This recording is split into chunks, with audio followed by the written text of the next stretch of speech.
Première épître de Paul aux Thessaloniciens, chapitre 1. Paul et Sylvain et Timothée, à l'église des Thessaloniciens, qui est en Dieu le Père et en Jésus-Christ le Seigneur. Que la grâce et la paix vous soient données de la part de Dieu notre Père et du Seigneur Jésus-Christ. Nous rendons continuellement grâce à Dieu pour vous tous, faisant mention de vous dans nos prières, nous rappelant sans cesse l'œuvre de votre foi, le travail de votre charité et la fermeté de votre espérance en notre Seigneur Jésus-Christ, devant Dieu notre Père. Nous savons, frères, bien-aimés de Dieu, que vous avez été élus, notre évangile ne vous ayant pas été prêché en parole seulement, mais avec puissance, avec l'Esprit Saint et avec une pleine persuasion. Car vous n'ignorez pas que nous nous sommes montrés ainsi parmi vous, à cause de vous.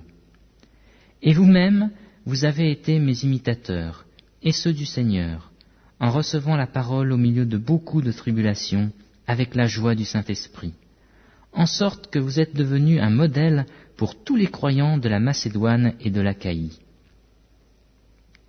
Non seulement, en effet, la parole du Seigneur a retenti chez vous dans la Macédoine et dans l'Achaïe, mais votre foi en Dieu s'est fait connaître en tout lieu, de telle manière que nous n'avons pas besoin d'en parler.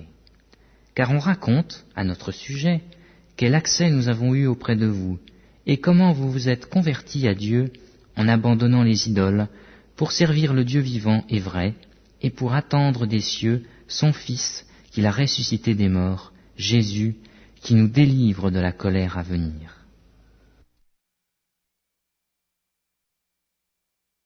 Première épître de Paul aux Thessaloniciens, chapitre 2. Vous savez vous-même, frères, que notre arrivée chez vous n'a pas été sans résultat. Après avoir souffert et reçu des outrages à Philippe, comme vous le savez, nous prîmes de l'assurance en notre Dieu pour vous annoncer l'évangile de Dieu au milieu de bien des combats. Car notre prédication ne repose ni sur l'erreur, ni sur des motifs impurs, ni sur la fraude, mais selon que Dieu nous a jugés dignes de nous confier l'évangile. Ainsi nous parlons, non comme pour plaire à des hommes, mais pour plaire à Dieu, qui sonde nos cœurs. Jamais, en effet, nous n'avons usé de paroles flatteuses, comme vous le savez.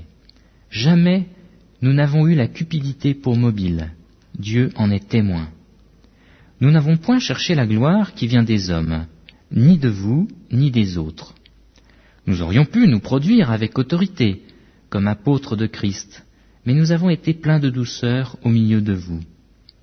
De même qu'une nourrice prend un tendre soin de ses enfants, nous aurions voulu, dans notre vive affection pour vous, non seulement vous donner l'évangile de Dieu, mais encore nos propres vies, tant vous nous étiez devenus chers. Vous vous rappelez, frères, notre travail et notre peine. Nuit et jour à l'œuvre, pour n'être à charge à aucun de vous, nous avons prêché l'évangile de Dieu. Vous êtes témoins, et Dieu l'est aussi, nous avons eu envers vous qui croyez une conduite sainte, juste et irréprochable.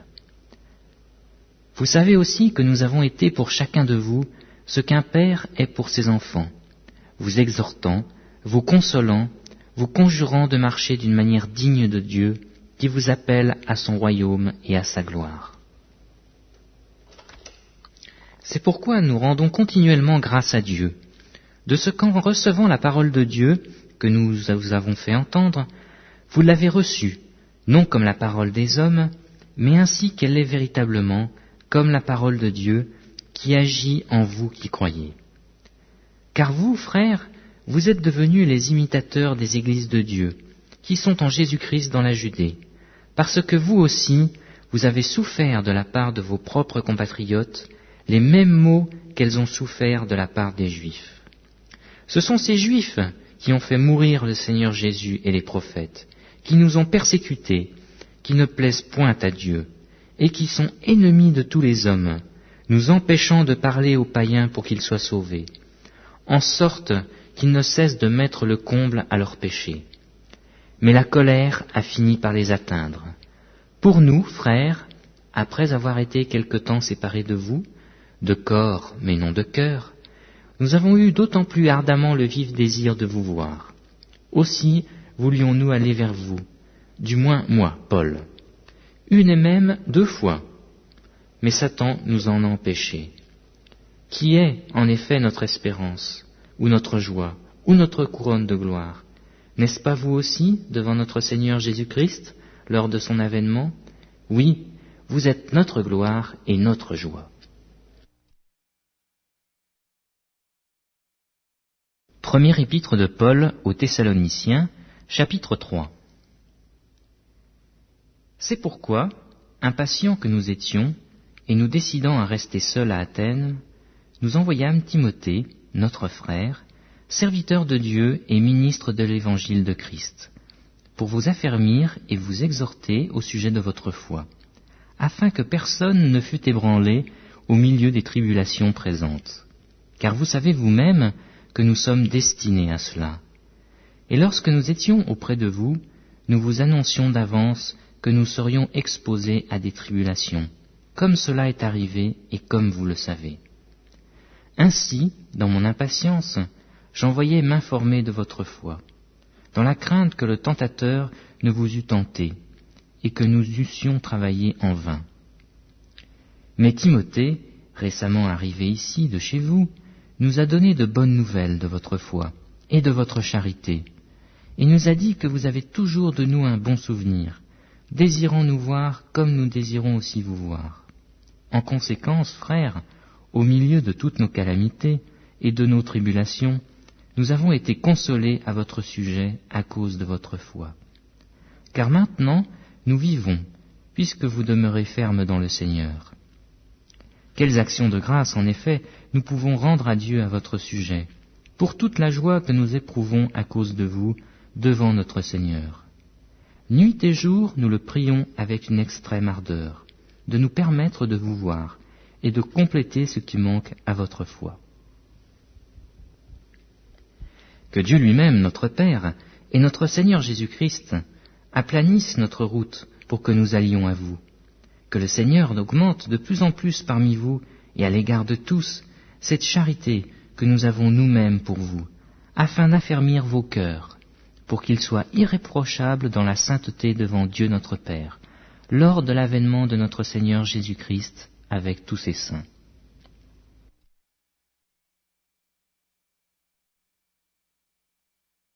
Première épître de Paul aux Thessaloniciens, chapitre 4.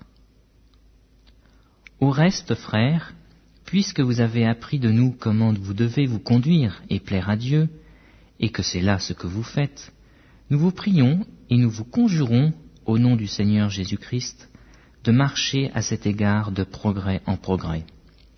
Vous savez en effet quels préceptes nous vous avons donnés de la part du Seigneur Jésus. Ce que Dieu veut, c'est votre sanctification. C'est que vous vous absteniez de l'impudicité. C'est que chacun de vous sache posséder son corps dans la sainteté et l'honnêteté, sans vous livrer à une convoitise passionnée, comme font les païens qui ne connaissent pas Dieu.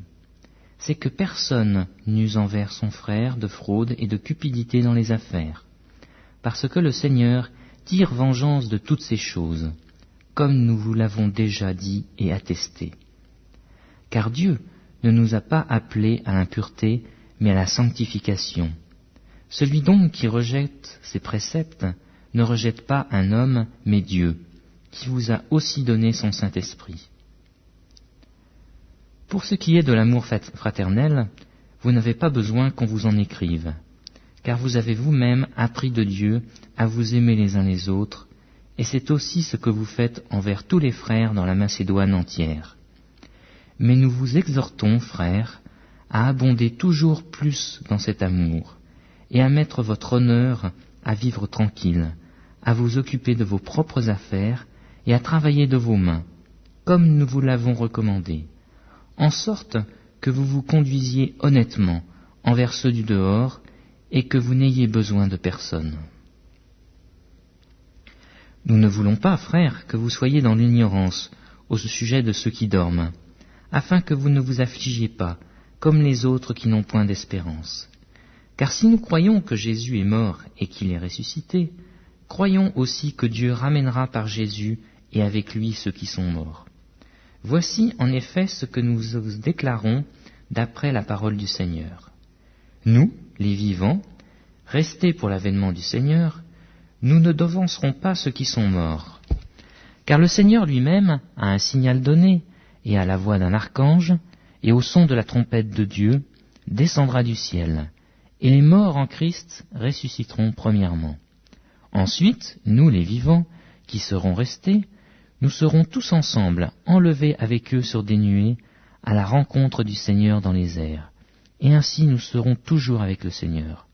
Consolez-vous donc les uns les autres par ces paroles. Première épître de Paul aux Thessaloniciens, chapitre 5. Pour ce qui est des temps et des moments, vous n'avez pas besoin, frères, qu'on vous en écrive. Car vous savez bien vous-même que le jour du Seigneur viendra comme un voleur dans la nuit. Quand les hommes diront paix et sûreté, alors une ruine soudaine les surprendra, comme les douleurs de l'enfantement surprennent la femme enceinte, et ils n'échapperont point. Mais vous, frères, vous n'êtes pas dans les ténèbres, pour que ce jour vous surprenne comme un voleur. Vous êtes tous des enfants de la lumière et des enfants du jour. Nous ne sommes point de la nuit ni des ténèbres. Ne dormons donc point comme les autres, mais veillons et soyons sobres. Car ceux qui dorment, dorment la nuit, et ceux qui s'enivrent la nuit. Mais nous, qui sommes du jour, soyons sobres, ayant revêtu la cuirasse de la foi et de la charité, et ayant pour casque l'espérance du salut. Car Dieu ne nous a pas destinés à la colère, mais à l'acquisition du salut par notre Seigneur Jésus-Christ, qui est mort pour nous, afin que soit que nous veillions, soit que nous dormions, nous vivions ensemble avec lui. C'est pourquoi exhortez-vous réciproquement, et édifiez-vous les uns les autres, comme en réalité vous le faites. Nous vous prions, frères, d'avoir de la considération pour ceux qui travaillent parmi vous, qui vous dirigent dans le Seigneur et qui vous exhortent. Ayez pour eux beaucoup d'affection, à cause de leurs œuvres. Soyez en paix entre vous. Nous vous en prions aussi, frères, avertissez ceux qui vivent dans le désordre, consolez ceux qui sont abattus, supportez les faibles, usez de patience envers tous. Prenez garde que personne ne rende à autrui le mal pour le mal, mais poursuivez toujours le bien, soit entre vous, soit envers tous. Soyez toujours joyeux, priez sans cesse. Rendez grâce en toutes choses, car c'est à votre égard la volonté de Dieu en Jésus-Christ.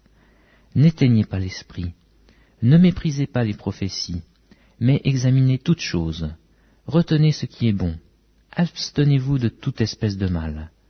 Que le Dieu de paix vous sanctifie lui-même tout entier, et que tout votre être, l'esprit, l'âme et le corps, soit conservé irrépréhensible lors de l'avènement de notre Seigneur Jésus-Christ. Celui qui vous a appelé est fidèle, et c'est lui qui le fera. Frères, priez pour nous. Saluez tous les frères par un saint baiser. Je vous en conjure par le Seigneur, que cette lettre soit lue à tous les saints frères. Que la grâce de notre Seigneur Jésus-Christ soit avec vous. Amen.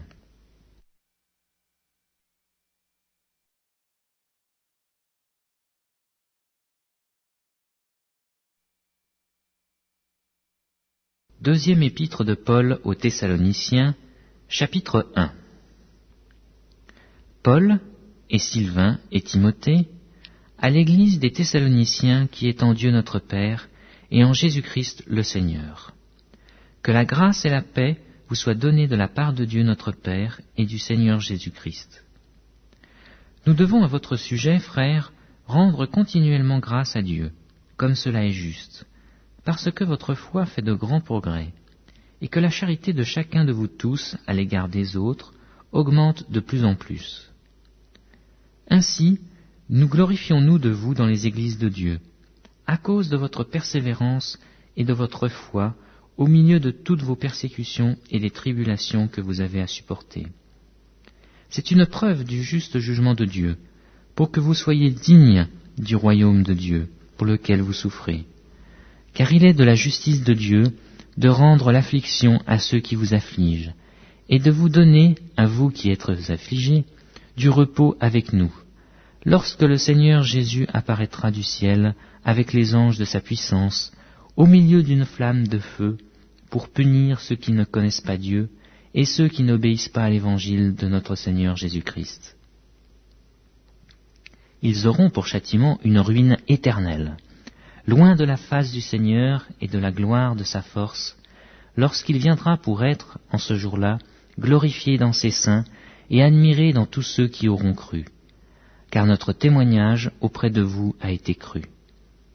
C'est pourquoi aussi nous prions continuellement pour vous, afin que notre Dieu vous juge digne de la vocation, et qu'il accomplisse par sa puissance tous les desseins bienveillants de sa bonté, et l'œuvre de votre foi, pour que le nom de notre Seigneur Jésus-Christ soit glorifié en vous, et que vous soyez glorifiés en lui, selon la grâce de notre Dieu et du Seigneur Jésus-Christ.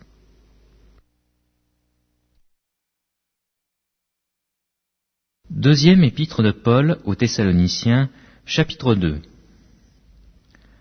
Pour ce qui concerne l'avènement de notre Seigneur Jésus-Christ et notre réunion avec lui, nous vous prions, frères, de ne pas vous laisser facilement ébranler dans votre bon sens, et de ne pas vous laisser troubler, soit par quelque inspiration, soit par quelque parole, ou par quelque lettre qu'on dirait venir de nous, comme si le jour de Christ était déjà là. Que personne ne vous séduise d'aucune manière, car il faut que l'apostasie soit arrivée auparavant, et qu'on ait vu paraître l'homme du péché, le fils de la perdition, l'adversaire qui s'élève au-dessus de tout ce qu'on appelle Dieu ou de ce qu'on adore, jusqu'à s'asseoir dans le temple de Dieu, se proclamant lui-même Dieu. Ne vous souvenez-vous pas que je vous disais ces choses lorsque j'étais encore chez vous? Et maintenant vous savez ce qui le retient, afin qu'il ne paraisse qu'en son temps. Car le mystère de l'iniquité agit déjà. Il faut seulement que celui qui le retient encore ait disparu. Et alors paraîtra l'impie, que le Seigneur détruira par le souffle de sa bouche, et qu'il anéantira par l'éclat de son avènement. L'apparition de cet impie se fera par la puissance de Satan, avec toutes sortes de miracles, de signes et de prodiges mensongers, et avec toutes les séductions de l'iniquité pour ceux qui périssent, parce qu'ils n'ont pas reçu l'amour de la vérité pour être sauvés. Aussi, Dieu leur enverra une puissance d'égarement, pour qu'ils croient au mensonge, afin que tous ceux qui n'ont pas cru à la vérité, mais qui ont pris plaisir à l'injustice, soient condamnés. Pour nous, frères bien-aimés du Seigneur, nous devons à votre sujet rendre continuellement grâce à Dieu, parce que Dieu vous a choisi dès le commencement pour le salut, par la sanctification de l'Esprit et par la foi en la vérité. C'est à quoi il vous a appelé par notre évangile, pour que vous possédiez la gloire de notre Seigneur Jésus-Christ. Ainsi donc, frères, demeurez fermes et retenez les instructions que vous avez reçues, soit par notre parole, soit par notre lettre. Que notre Seigneur Jésus-Christ lui-même, et Dieu notre Père qui nous a aimés, et qui nous a donné par sa grâce une consolation éternelle et une bonne espérance, console vos cœurs, et vous affermisse en toute bonne œuvre et toute bonne parole.